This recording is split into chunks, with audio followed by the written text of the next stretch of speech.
Alright, well, good morning, everyone. Here's my breakfast today. I think it's Thursday, something like February, I don't know, 3rd or in there somewhere.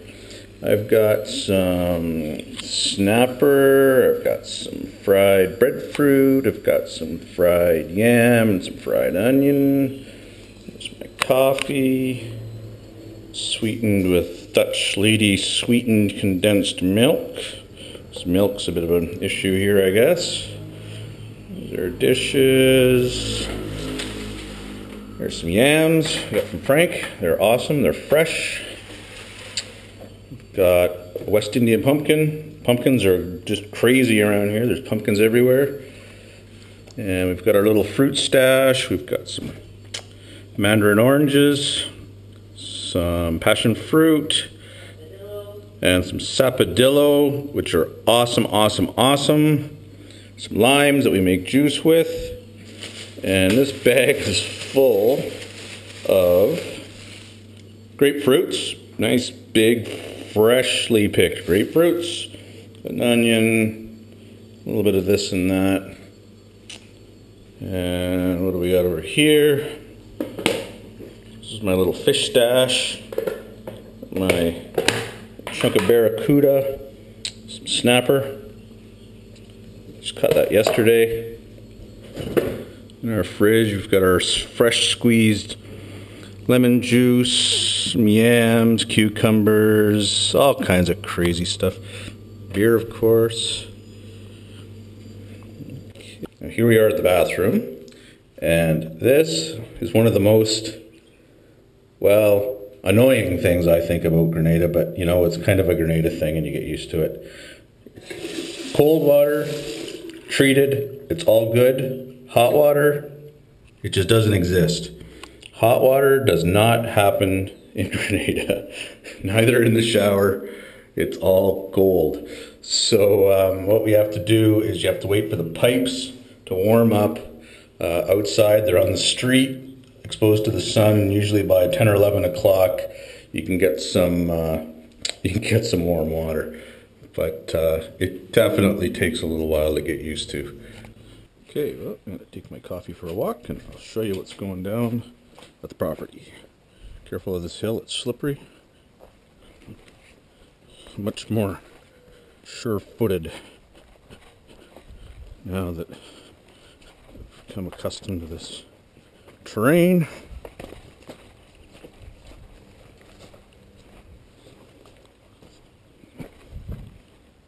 Oops, this part here is probably the most hairy, but you know, you kind of get used to it after a while. And you get a good head of steam up, and you just make it right through without a problem. Okay. Woohoo! Without spilling your coffee.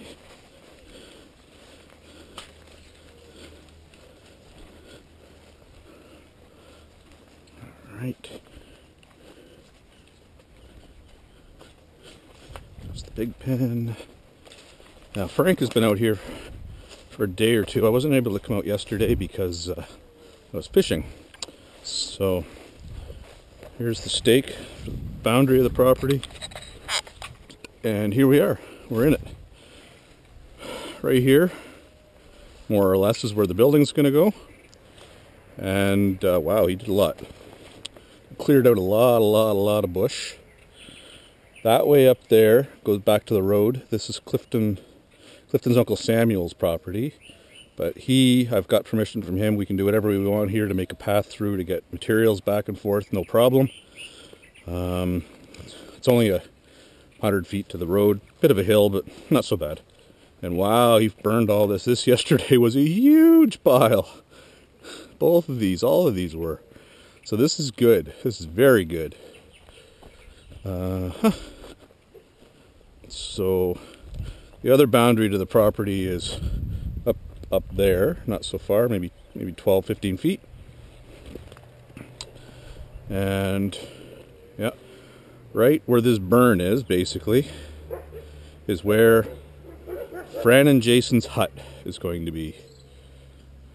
and not so long. Wow, so here's another burn. Second pile. Did a great job. Clean all this stuff up, it will go in the next. All this wood apparently will be used to burn for coals, which is sort of charcoal. They don't have gas barbecues here, they still use charcoal. Use all the wood they can. It's another burn. Wow, that looks great. You can't believe how big these piles were yesterday, or the day before. So here I'm not at the bottom of the property, I've got about another 20 feet behind me, but there it basically is. Pretty much cleared. It all looked like that just a few days ago, just grown in and crazy. It took a little while, but I was able to find all of the corner markers so I can establish where the property is. One over in those trees was a real challenge, but eventually we found it. And the ones up at the upper end weren't so bad. We were able to get them pretty much right away. So this is one of the plum trees on the property. There's 3 on Clifton's property. There's a line of about 5 or 6. In this tree, there's these. You see this couple of lizards? There's one right there. See him run? Yeah. There's another one over here. There he is. There's an EQ, huh? Lizards are just everywhere. Anyway, these are wild tamarind, that one and this big guy right here. But as you can see, they've sort of morphed into one great big tree. It's in the southeast corner of the property. We're just going to leave it there because it gives us some shade in the morning. The sun rises just over sort of there, so it'll cast a nice shadow. I've seen it onto the hut, and really there's no way we're going to get those trees out, so we'll just leave them. No harm done. On my walk back, I just discovered another little pleasantry here. This is what they call a mybone nest right there. See them all? And they are like little bees. They sting, sting, sting. Frank knocked it out of the tree, but I guess he didn't mash it up enough. He just knocked them out of the tree and beat up their little nest, and they just sort of take off. There was about 6 of these things when we first got here. One hanging out still, I guess. We'll give it a lot of space. Okay, so just walking back through Samuel's property. One of the beauties of that, and letting us hang out on his property, is he has a really nice gospel tree. So, never to be foolish, I will take the opportunity to pick some gospel so I can have some nice juice. There's a nice easy one. That should do.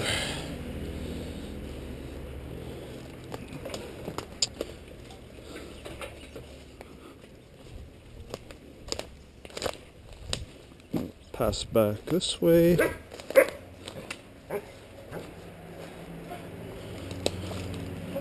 There's these dogs.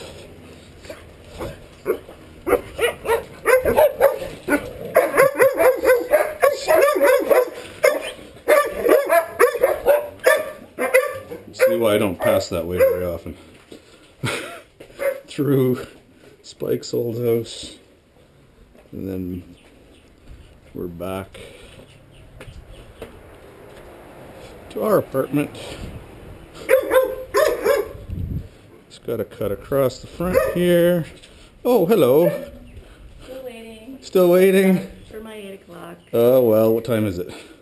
Probably quarter after. Well, you know, 8:15, Grenada time. Got some gospel, and I think I got a really big sapodillo, but it's kind of a weird looking one, so I'll get Frank to check that out. Okay. And back home.